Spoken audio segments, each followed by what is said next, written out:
அவங்க அப்பா பேர்ல பேனா வைக்கணும்னு சொல்றீங்க.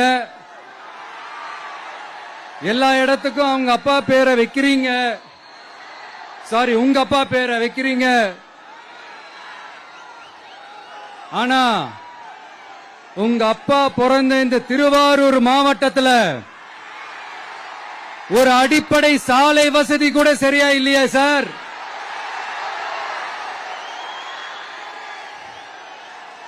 நாகப்பட்டினம் மாதிரியே திருவாரூர்லயும் அதிகமா குடிசை பகுதிகள் இருக்கிற ஊரு இந்த திருவாரூர் ஊர் தான்.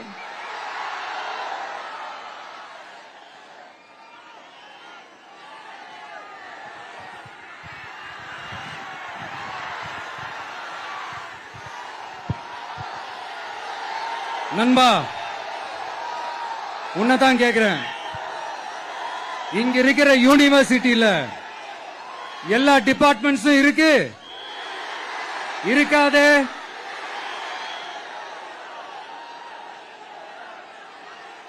இங்க இருக்கிற மெடிக்கல் காலேஜுக்கு வைத்தியம் பார்க்கிற லெவல்ல தான் இருக்கு. நண்பா, இங்க இருக்கிற மெடிக்கல் காலேஜ்ல எல்லா எக்யூப்மெண்ட்ஸும் வேலை செய்யுது செய்யாதே?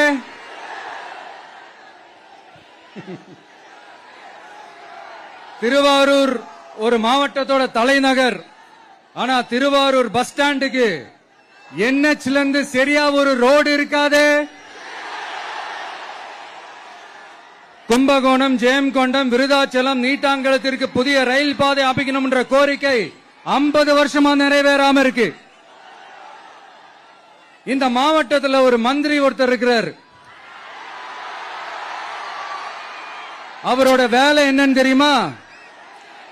சிஎம் அவர்களுடைய குடும்பத்துக்கு சேவை செய்யறது. அவர் தான் அவருடைய வேலை. மக்கள் தான் இம்பார்ட்டன்ட் அவருக்கு நாம புரிய வைக்கணும். உங்களுடன் ஸ்டாலின், உங்களுடன் ஸ்டாலின், உங்களுடன் ஸ்டாலின் உங்க குடும்பத்துக்கு மட்டும்தான் சொல்லிக்கிறணும். மக்கள் கிட்ட எல்லாம் அதை நீங்க சொல்லவே முடியாது. ஏன்னா நீங்க தான் மக்கள் கூடவே இல்லையே. இத நான் சொல்லல, ஒரு ஃபேமஸான ஒரு வார பத்திரிகையில் இதை மென்ஷன் பண்ணிருந்தாங்க. அதைத்தான் நான் ரிப்பீட் பண்றேன்.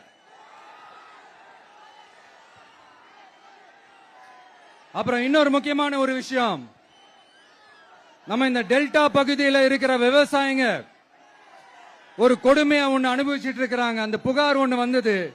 அது என்னன்னா, இந்த மாவட்டத்தில் இருக்கிற இந்த கொள்முதல் மையங்கள்ல